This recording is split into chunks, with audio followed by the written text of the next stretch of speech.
somewhere between Once Upon a Time and Happily Ever After, we all live a life. Precious, treasured, individual, once upon a time, happily ever after. Well, we've been telling and retelling a story about such a life for 318 years. For 318 years, we have been finding and refitting Cinderella's slipper. The story of Cinderella has become a worldwide fairy tale favorite. We'll be looking today at 3 qualities that Cinderella possessed that we have too, as we have a once upon a time, happily ever after experience right here. So would you like that? You want to learn how to live happily ever after? Okay, good. I was hoping that you would move into that. The 3 qualities that we are looking at were incorporated into the story from the pen of Frenchman Charles Perrault in 1697. That was the first time we came upon that story.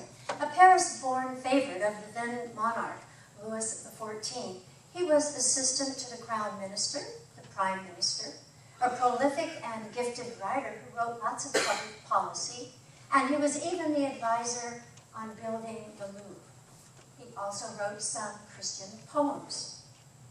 Cinderella, as it seemed, came to him later on in his life, actually in his retirement, as well as Puss in Boots, Little Red Riding Hood, and Bluebeard the Pirate.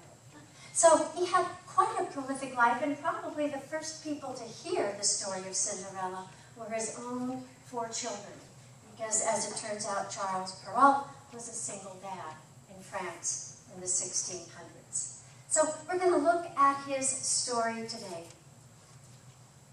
Yes, in the story, there is a stepmother. There is the ball. There is the prince. But even more than these qualities, what we have in Cinderella is the telling story of a young woman's development. Guys, this story is for you too.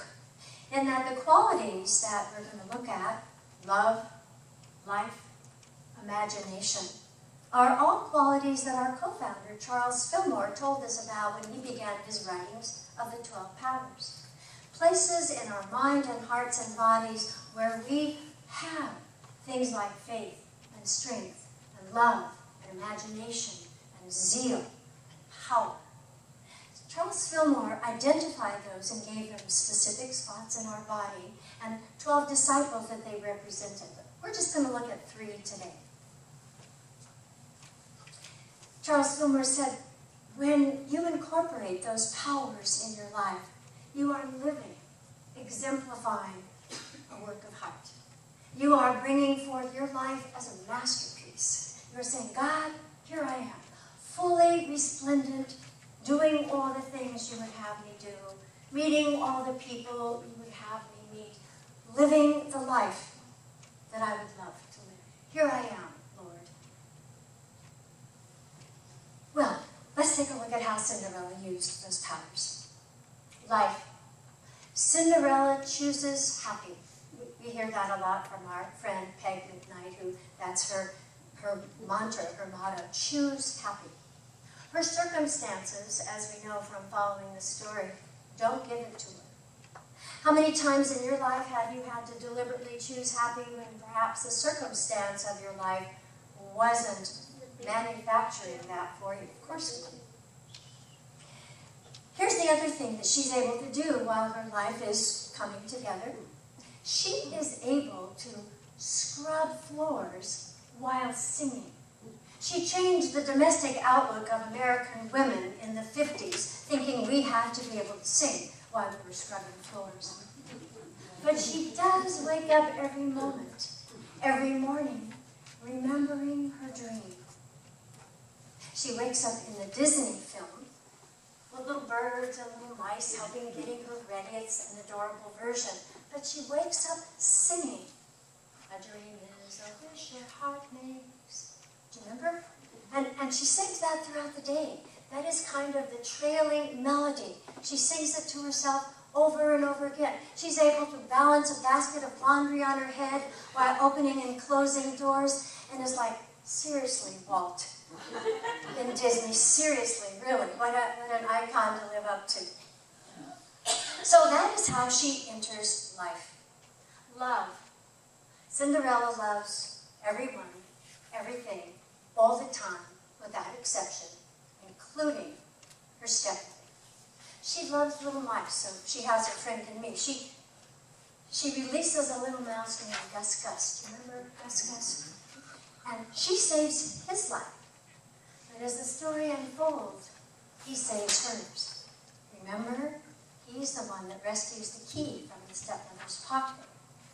And his little chubby self, I could really identify with him, having had a chubby self past, takes that key up so Cinderella can unlock the door, come down the steps, and try on the slipper that we know fits. An interesting little historical aside that makes the story even more dear is that in the original story, it wasn't a glass slipper at all. It was a fur-lined slipper. You know, the French love their shoes, and having been there, I can attest to that. Linda could probably tell you a few things too, but they have buckles on their shoes, they have shoes of brocade, and they're quite a shoe culture. But it was changed because, you see, a fur slipper is malleable, and a fur slipper could fit anyone. But a glass slipper is made special. It's molded to the foot and fits one person. And that's how your life is. Your dreams, your goals, the things that are coming to you aren't made for anyone else. You're meant to slip into your life and wear it beautifully. I love that little aside of the story that I didn't know about till I had researched this for us. The only time she loses her cool, which is the time that most of us lose our cool, is when she is pushed to the mat, back to the door. Do you remember the part? Her stepmother has said, of course, you can go to the ball with us after. And she has a laundry list like this. Well, miraculously, Cinderella does all those things, but she hasn't had time to make a dress. But her friends, the mice and the birds, have fashioned such a dress out of her mother's dress. They put pearls on it and bows. So she's going downstairs and says, wait a moment. She comes and the stepmother looks. The stepdaughters look, and there she is. Well, they're outraged. Mother, they say, she can't possibly go. And they began ripping her dress to shreds. Well, you would lose your cool to a suit or a dress. So she does what we would expect her to do, what we would do in our life. We cry. She goes to the garden and weeps at a cement bench in the garden. Not unlike a story that happened thousands of years ago when somebody was pushed to the max and went to the garden and wept. He turned to God. His name is Jesus. She turned inward. And what happens? Remember, this is a secular story out of the 17th century.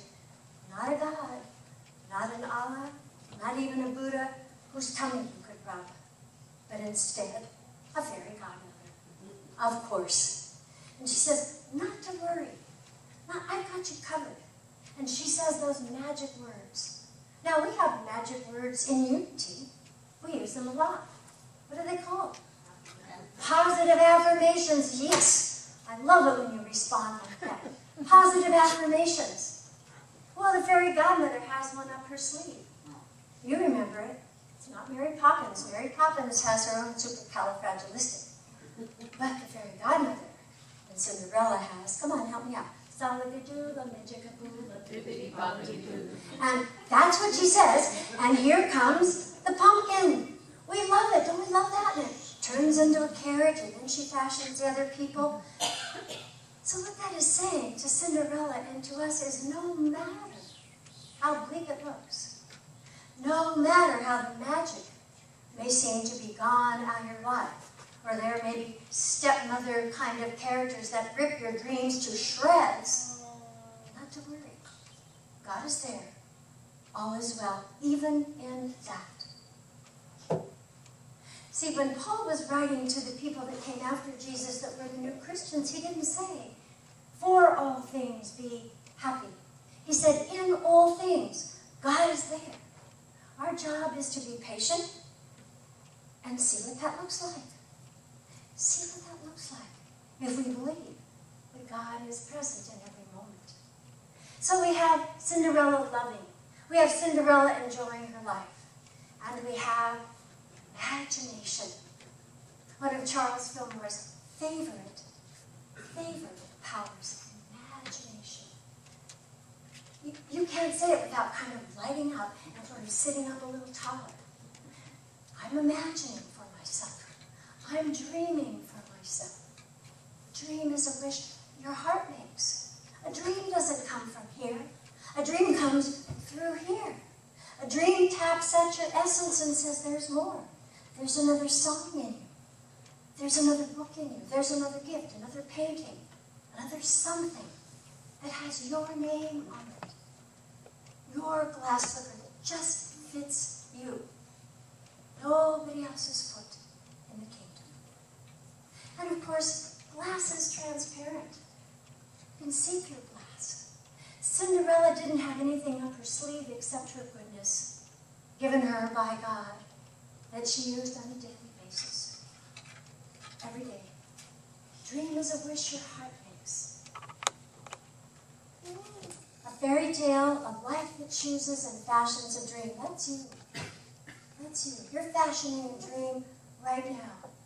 It may still be on the mannequin, may still not be tangible, but there's something working in you. You can't possibly come Sunday after Sunday without thinking, I wonder if I could. And then you come and have coffee with us and lunch with us like today, and we say to you, you can. I can't wait to see it. Life looks good on you. What's going on now? How's that book coming along? How's that painting? How's that new friendship working out? That's why you come on Sunday. That's why I come. Find out what's going on with you. What your imagination is leading you to. See, you've chosen a life. By everything you do every day, you've chosen a life. You've chosen friends. Chosen what you put on this morning. Chosen the car that you would drive. Everything. It doesn't seem in our story that Cinderella had many outside choices. But she had her mind. And she had the dreams in her heart. And that's what, like we spoke about last week, that's what laying up treasures in heaven really means. Nothing can get to what you hold in your mind and what is moving through your heart. You are that work. And you choose it every day. And every day you add a little bit to it. Like you were making a beautiful ball gown or dress. Guys, I'm not sure what your equivalent is to a ball gown or a dress. Maybe another tool in your toolkit or something of that fashion. I'm not quite sure how that looks. And what I love about this is Scripture is full of support for the Cinderella story. I've chosen 3 this week to remind us of, all from different places in the Bible, but all saying the same thing. Essentially what the choir's saying to you this morning, that you are a work of art. Magic resides in you. You know that. Most of us are saying, now, where did I put that magic? I had it here just a minute ago. What was that word I'm supposed to say? No, that's not it. No, no, that's not it. Whatever your affirmation is that you put yourself on the morning, today, that's it. You may follow it for a week or so. There's discipline in that, saying the same thing every day, as long as you don't make it rote.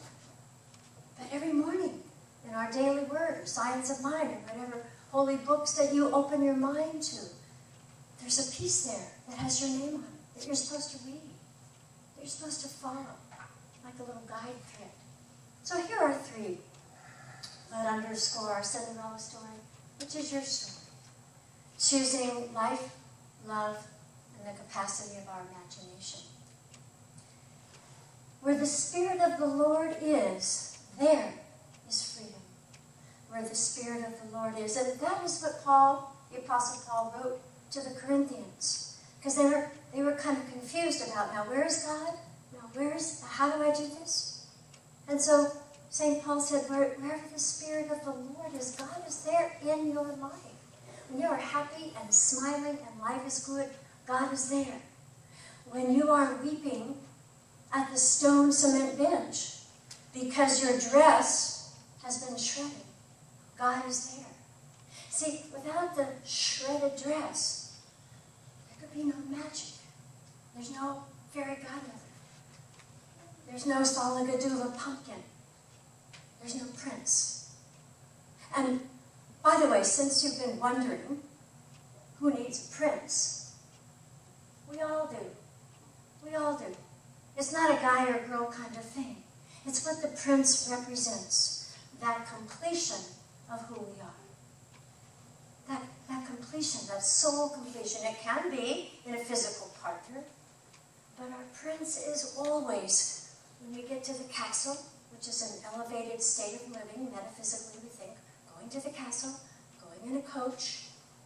But the prince is, wow, I get to live my life in a kingly way. I get to eat really good food. I get to sleep in a really cool bed. I have people that love me. I have people that I get to rule with. Who needs a prince? We all need a prince. We all need a prince. The character of a prince that opens up our lives. Trust in the Lord and do good. This is my favorite. This is from David, a psalm. So let's just put on the idea of Cinderella for a moment. Trust in the Lord, do good, so you will live in the land and enjoy security. That happened to be the happily ever after of her story. Your story has a happily ever after as well. No matter what the circumstance, you're bigger than that. Your life is richer than that. There's more to be. Finally, my favorite of these three that we're going to look at this morning that underscore love and life and imagination and the Cinderella story. It's from John, who was the gospel writer, the visionary, he's called. I came, finish it with me, that you might have life. And how are you going to have this life? Abundantly. That means, friends, without worry, without care, without concern, with great trust, with great love, and with imagination. That's your Cinderella story. It's my Cinderella story. It's all our story. We are works of a magnificent heart, a loving, caring God. And so, we need a prince. Fairy godmother will supply the carriage. We have friends and little birds and mice and all those creatures that we share this earth with. But the most important thing is to believe, to dream,